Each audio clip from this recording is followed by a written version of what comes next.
नमस्कार बच्चों, कैसे हैं आप लोग। उम्मीद करते हैं सब लोग ठीक होंगे। बच्चों, कल हम लोगों ने कार्टेशियन प्रोडक्ट पढ़ा था, जिसमें हम लोगों ने क्लास 11 के बारे में जानकारी हासिल की थी और चूंकि वो बेहद ज़रूरी है। आज हम लोग आपको रिलेशन के बारे में बताएंगे।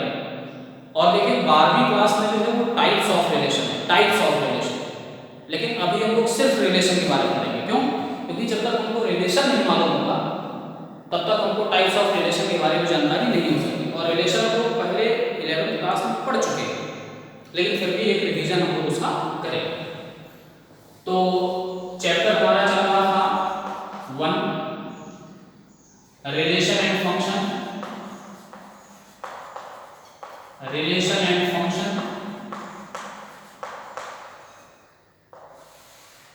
और इस रिलेशन एंड फंक्शन में आज हम लोग थोड़ा सा रिकैप करेंगे, उस टॉपिक का रिकैप करेंगे जो हम लोग क्लास 11 में पढ़ चुके हैं। वो टॉपिक आपका क्या है? वो टॉपिक है रिलेशन का। रिलेशन के बारे में हम पढ़। देखिए आप लोग बिल्कुल निश्चिंत रहिए, जैसे हमारे सामाजिक जीवन में जैसे रिलेशन होता है वैसा ही बिल्कुल रिलेशन हमारा मैथमेटिक्स में भी होता है। यानी रिलेशन का काम क्या होता है कि दो व्यक्तियों के बीच में दो व्यक्तियों को जोड़ने का काम संबंध करता है, यानी रिलेशन करता है। तो यहाँ पर दो व्यक्ति की जगह पे हमें दो सेट लेते हैं। जैसे उदाहरण के तौर पे चलिए हम एक आपको एग्जांपल बताते हैं कि जैसे मान लीजिए ए हमारे पास एक सेट है 1 2 3। कल वाला एग्जांपल लेते हैं, कल भी हमने यही पढ़ा था। और हमारे पास दूसरा सेट बी है 4 और 5। ठीक, सब बच्चों को मालूम। उसका कल हमने आपको बताया था कि कार्टेशियन प्रोडक्ट कैसे निकालते हैं, ए क्रॉस बी कैसे निकालते हैं।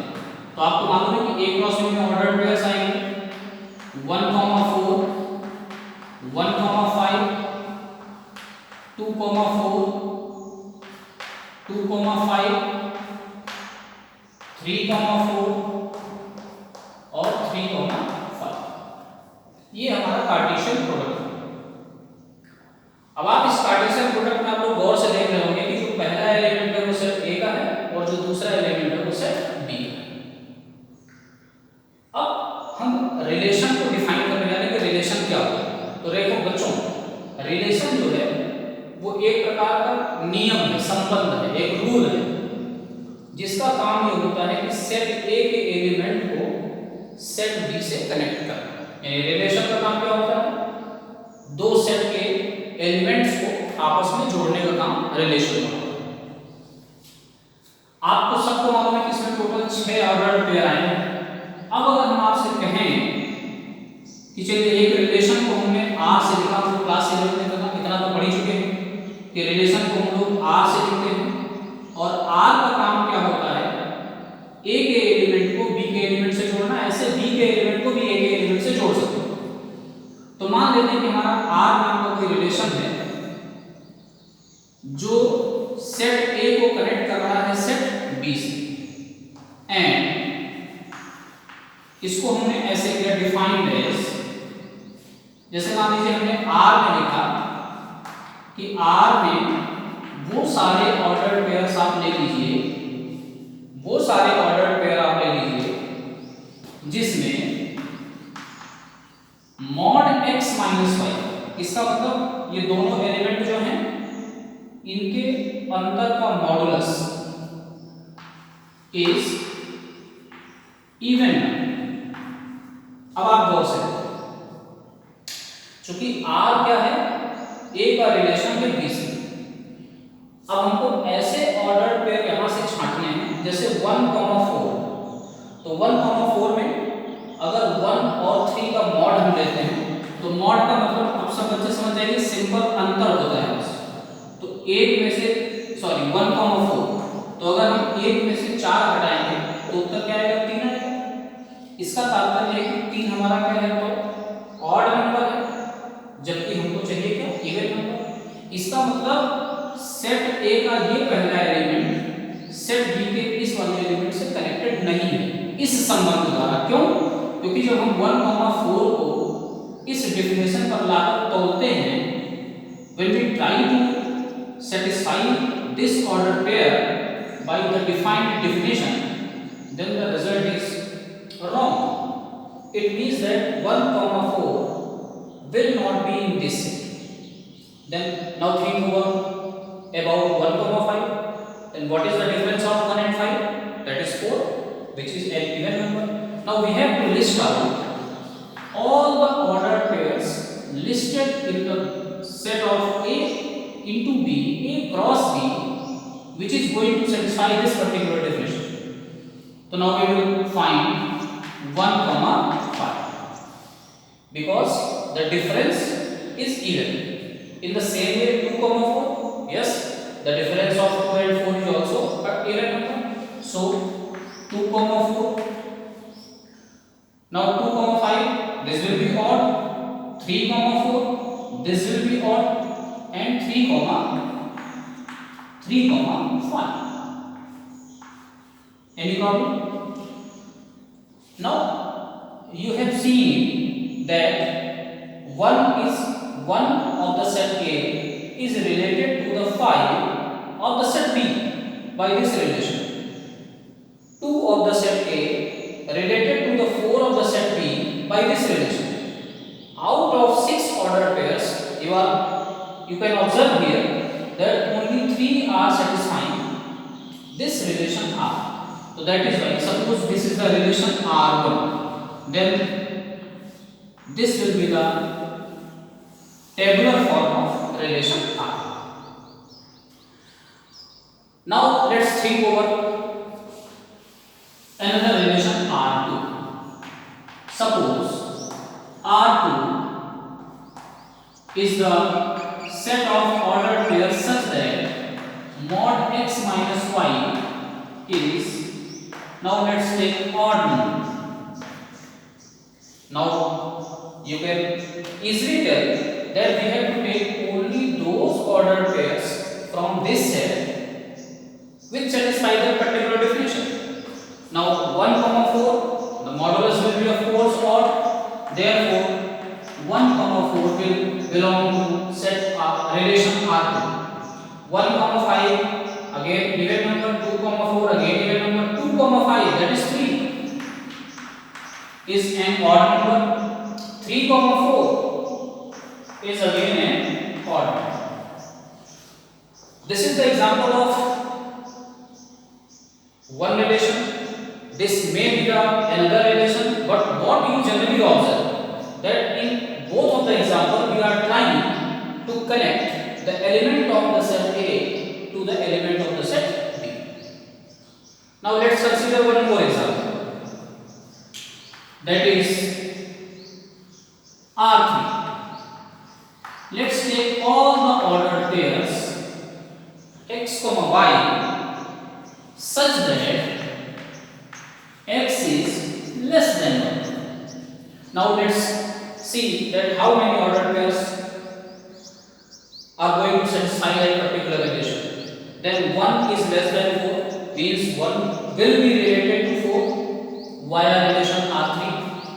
1 is less than 5, 2 is less than 4, 2 is less than 5, 3 is less than 4, and 3 is less than 5. Means what we can observe that every element of the set A is somewhere and somehow related to the some element of B. Means all the ordered pairs. If we want to list out 1 comma 4, 1 comma 5, 2 comma 4, 2 comma 5, 2 comma 5, 3 comma 4, and 3 comma 5. So we have defined the three relations R1 and R2 and R3. Now let's take one more example, that is R4. Suppose we are going to take only those ordered pairs from the A cross B. Why from A cross B? Because A cross B always relates the element of A is connected with, A cross B is the set of those ordered pairs in which the first element is from A and the second element is from B, where x is greater than 1.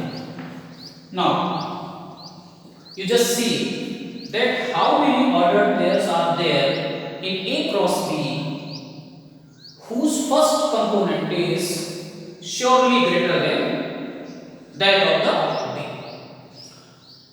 One cannot be greater than 4. That is why this particular ordered pair will not satisfy the relation 4. In the same way, 1 cannot be greater than 5, 2 cannot be greater than 4, 2 cannot be greater than 5, 3 cannot be greater than 4, 3 cannot be greater than 5. Means we want to fetch out those ordered pairs from the set from A cross B which are going to satisfy this. But what we have got? We have got nothing. So in the set theory you might have heard about nothing means empty set. You can also write as 5, the open bracket, blank bracket. My dear students, R1, R2, R3, R4. We have seen 4 examples that we have read in class 11th. Now what we can conclude?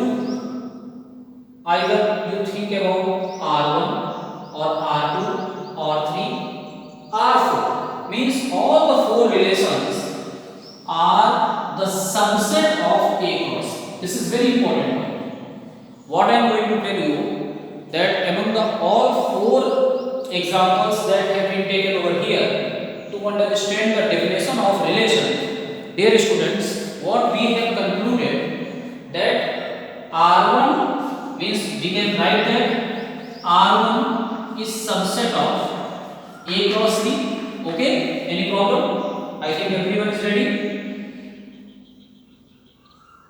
R2 is also a subset of R2 is a proper subset. R2 is a subset of A cross B. R3 is also a subset of A cross B. Why A cross B? Because if we observe R3, that is equal to A cross B, because all the ordered pair of A cross B are listed over here. And as we know that every set is the subset of itself. That means if it is equal to A cross B, then of course A cross B is the subset of A cross B. And in the same way, we also know that empty set is also the subset of every set. So R4 is also a subset of A cross B.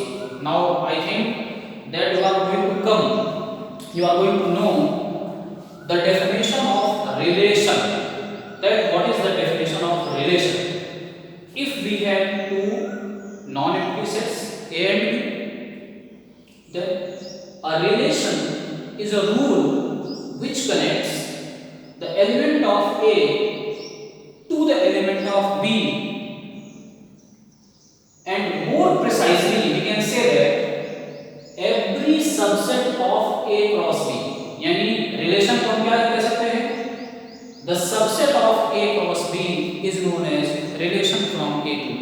यानी कि we have given 2 sets A and B, then we can conclude that कि आपसे तो पूछे कि परिभाषा क्या होगी, तो बोलोगे कि अगर हमारे पास A और B 2 सेट हैं तो A क्रॉस B का सबसेट जो होता है वो हमारा कहलाता है relation from A to B। ऐसे अगर हम कहें कि बताइए B का रिलेशन अगर हमको A से डिफाइन करना हो तो क्या करेंगे? Any subset of B cross A will be defined as the relation from B to A। तो बच्चों यहां वो डेफिनेशन अब हम लिख रहे हैं, क्या लिख रहे हैं? any subset of A cross B is defined as relation from A to B। Relation from A to B। बस आपको ये एक लाइन की परिभाषा याद रखनी है। कोई पूछे कि भाई A और B के बीच में रिलेशन को डिफाइन करना है तो कैसे डिफाइन करेंगे, तो आपको सिंपल एक सेंटेंस बोलना है कि A क्रॉस B का कोई भी सबसेट अगर तैयार होता है तो वो A और B के बीच में एक रिलेशन हो क्रॉस बी का कोई भी सबसेट होगा वो आपका एक रिलेशन कहलाएगा। जैसे R1 भी, R2, R3, R4 ये सारे के सारे सेट हमारे A क्रॉस B के सबसेट हैं, इसलिए हम इन सबको क्या कह सकते हैं, रिलेशन कह सकते हैं। अब बच्चों एक चीज आपको ध्यान रखना, आप इसको ये बिल्कुल ना समझना कि बस ये R1, R2, R3 और R4 यही चार रिलेशन हमने बना दिए और सिर्फ ये चार रिलेशन होते हैं, ऐसा नहीं है। बहुत सारे रिलेशन बन सकते हैं, लेकिन यहाँ पे हमने सिर्फ आपको ये चार एग्जाम्पल दिखाए हैं क्योंकि ये चार के चारों इसके सबसेट हैं, इसलिए रिलेशन है। उम्मीद करते हैं इतना सभी बच्चों को समझ में आ गया होगा। Any problem? अगर आपको कोई प्रॉब्लम हो तो आप बताइएगा, हम इसको वापस से आपको समझा देंगे, बता देंगे वापस से इसको एक वीडियो में समझा देंगे। अगर आपको कोई क्वेरी है, कोई डाउट है तो उसको जरूर बताइए। देखिए 11th क्लास में हमको रिलेशन के बारे में बताया जाता है, फिर अगली चीज आती है कि अगर आपको याद हो बच्चों तो एक बहुत बड़ा जो है रिलेशन के बारे में, ऐसा रिलेशन तो छोड़ो फंक्शन के बारे में, ऐसा वो बच्चे डोमेन रेंज निकालने में कंफ्यूज हो जाते हैं। तो इसका मतलब दो नए टर्म हैं, उनके बारे में आपको सिर्फ बताना है यहाँ पे, क्योंकि ये सब आप 11th क्लास में पढ़ चुके हैं। डोमेन क्या, यानी किसी भी रिलेशन का डोमेन क्या, डोमेन ऑफ रिलेशन आर। अब ये जो आर है इसका मतलब सब, इसके लिए अलग डोमेन होगा, उसके अलग डोमेन, हर रिलेशन का अपना एक डोमेन है। तो बच्चों ध्यान रखना, जैसे मान लीजिए हम R1 ले लें, तो ध्यान रखना है कि डोमेन ऑफ एनी रिलेशन को क्या होता है, किसी भी रिलेशन का डोमेन क्या होता है, वो चाहे ये हो, चाहे R2 हो, चाहे R3 हो, चाहे R4। बच्चों आप ये देखिए कि इस रिलेशन में कितने ऑर्डर्ड पेयर मौजूद हैं, ठीक। फिर उनके पहले पहले कंपोनेंट का जो सेट होता है, मतलब 1, 2, 3, the set of first component of ordered pairs present in the relation R, that is known as domain. तो अगर आपसे पूछे कि डोमेन ऑफ R क्या है, तो क्या बोलोगे, set of first element of ordered pair present in R। और जो सेकंड एलिमेंट होता है, जैसे इस एग्जांपल में अगर हम कहें, तो अगर हम कहें कि भाई इनको डोमेन ऑफ R1 बताइए, तो आप क्या बताएंगे, 1, 2, 3। अगर हम कहें कि रेंज क्या होता है, रेंज ऑफ R, तो बच्चों ध्यान रखना है सेकंड जो कंपोनेंट एलिमेंट है, यानी हर ऑर्डर पेयर, यानी इस पहले जो इस रिलेशन में कितने ऑर्डर पेयर मौजूद हैं और इस रिलेशन में जितने भी ऑर्डर पेयर मौजूद हैं उनका आप सेकंड कंपोनेंट ले लीजिए। तो जब आप सेकंड कंपोनेंट ले लेंगे तो एक नया सेट बन जाएगा, तो उसको हम रेंज कहते हैं। तो बताओ रेंज में क्या आएगा, 5। दो बार तो कोई एलिमेंट लिखा नहीं जाता, आपको मालूम है सेट थ्योरी की ब्यूटी है कि कोई भी एलिमेंट एक बार लिखते हैं। तो आपके रेंज में कौन कौन आ जाएगा, 4, 5। अब बच्चों आप ये कुछ बच्चे यहाँ पे कंफ्यूज हो जाएंगे, तो ये तो R1 जो है वो तो पूरा A के बराबर, सॉरी जो डोमेन ऑफ R1 है वो A के बराबर है, और जो रेंज ऑफ R1 है वो आपका B के बराबर है। तो फिर वो एक जनरल परसेप्शन बना लेते हैं कि नहीं, जो पहला सेट होगा वो डोमेन कहलाएगा, जो दूसरा सेट होगा वो रेंज कहलाएगा। ऐसा नहीं, मैं बार बार आपको करेक्ट कर रहा हूं कि specially in case of relation, if you want to write the domain of any relation, we have to first fetch out only those ordered pairs which are present in that particular relation, and we have to take the set of first element, that is domain, and the set of second element, that is range. In the same way, 1, 2, 3 and will be domain of R2 and range of R2 will be 4, 5. R3 में भी देखेंगे तो domain 1, 2, 3 हो जाएगा, range आपका 4, 5 हो जाएगा। R4 में देखेंगे तो चूंकि इसमें कोई ऑर्डर पेयर ही नहीं आ रहा है तो इसका डोमेन डोमेन भी 5 होगा और इसका रेंज भी 5।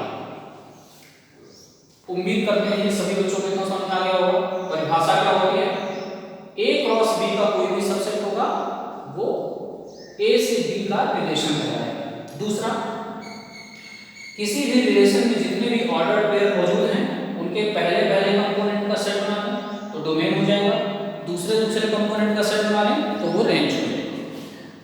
अब एक और चीज आप देखें ध्यान से, सब बच्चे ध्यान से देखें। अभी हम इसको मिटाएंगे नहीं क्योंकि हमें टाइप्स ऑफ रिलेशन भी पढ़ना है, तो हमारे 2-3 टाइप के यही से हो जाएंगे, इसलिए अभी हम इसको नहीं मिटाएंगे।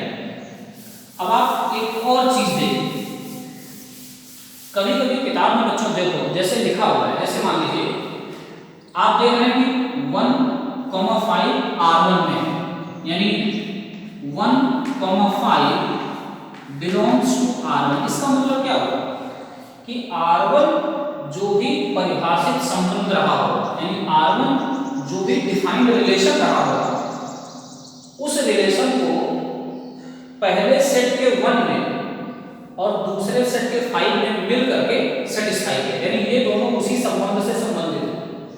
तो इसको कहने के तरीके कैसे आप यूं कह सकते हैं कि 1,5 belongs to R1, that is ऐसे भी कह सकते हैं 1,R1 5 means what 1 is related to 5 with the relation R1। सबको समझ में आ गया। अब जैसे एग्जांपल के तौर पर देखिए यहाँ पे 1,3 नहीं, सॉरी मान लीजिए 1,4 नहीं, आप कह सकते हैं कि 1,4 does not belongs to R1। इसी को ऐसे भी कह सकते हैं कि 1 R1 से संबंधित नहीं है, किससे, 4 से। तो ये लिखने के तरीके होते हैं। अगर कहीं 1,R1 5 लिखा है तो आप इसका मतलब समझें कि 1,5 बिलोंग कर रहा है R1 में, और अगर 1 और वो रिलेशन का नाम लिखकर के उसको काट दिया गया है तो इसका मतलब ये हुआ कि ये जो है वो इससे कनेक्टेड नहीं होगा, अर्थात 1,4 नाम का ऑर्डर पेयर इस R1 में आएगा ही। तो ये नोटेशन है, आप उसको ध्यान रखें। एक दूसरी चीज आपको क्या ध्यान रखना, चलिए कल हमने आपको बताया था क्या, आप ध्यान दें कल, तो हमने बताया था कि अगर n ऑफ a बराबर p, इसका मतलब बच्चों क्या होता है कि a में एलिमेंट्स की संख्या क्या है, p। और आप भूलेंगे नहीं, इसको हम लोग कार्डिनल नंबर भी कहते हैं, that is the cardinal number of set a is equal to p and the cardinal number of the set B is equal to Q, then the cardinal number of the set A cross B is equal to P into Q. We have studied in the previous means in the Cartesian product of two sets. This is very obvious. If A has 3 elements, B has 2 elements, then A cross B will have 6 elements. No problem. Then what is extra here to know here? As we any subset of A cross B is a relation. Now let's think that how many relations are possible. So since A cross B has P into Q, means if A has 3 elements and B has 2 elements, of course A cross B will have 6 elements. No doubt it has 6 ordered pairs. अब ये एक ऐसा set है जिसमें 6 element और इसका कोई भी सबसेट एक रिलेशन होगा, तो इसका मतलब इसके जितने सबसेट बन सकते हैं वो सारे के सारे सबसेट की संख्या रिलेशंस की संख्या होगी। और आपको मालूम है क्लास 11 में आपने पढ़ा था कि अगर किसी भी क्या पढ़ा था कि किसी भी सेट में अगर p एलिमेंट मान लीजिए तो उसके नंबर ऑफ सबसेट्स क्या होते हैं, नंबर ऑफ सबसेट्स होते हैं 2 की पावर p, 2 की पावर n, यानी जितने एलिमेंट होते हैं वो 2 की पावर में लग जाते हैं। तो बच्चों अगर आपसे कोई पूछे कि what is the number of subsets of A cross B, तो आप क्या बताएंगे, 2 की पावर A क्रॉस B में कितने एलिमेंट हैं, that is P into Q। जैसे 3 एलिमेंट थे, 2 एलिमेंट थे, तो A क्रॉस B में 6 एलिमेंट हुए। इसका मतलब A क्रॉस B के टोटल की पावर 6 यानी लगभग 64, लगभग 64, 2 की पावर 6, 2 की पावर 5 32 होता है और 2 की पावर 6 आपका 64। इसका मतलब ये हुआ कि ये जो हमने a क्रॉस b लिखा था इसके 64 सबसेट पॉसिबल, 64 सबसेट। Any problem? देन जितने भी सबसेट होंगे वो सब रिलेशन होंगे, तो that means this is equal to the number of relations, very good, the number of relations can be established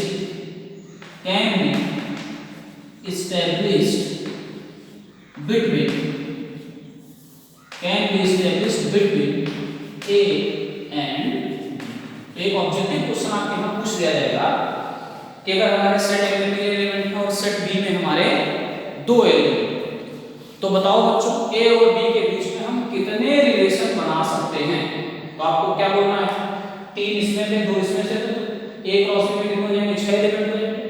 अब जब इसमें 6 एलिमेंट हो तो 2 की पावर 6 होगा, तो 2 की पावर 6 कितना हो गया, 64। इसका मतलब आप कह सकते हैं कि हम लोग इस सेट और इस सेट के बीच में टोटल 64 रिलेशन डिफाइन कर सकते हैं और उनमें से देखो उन 64 में से हमने 4 आपको लिखना है, 1 2 3 4। इसका मतलब ये हो कि अगर हम लिखना चाहें तो 60 रिलेशन अभी और लिख सकते हैं।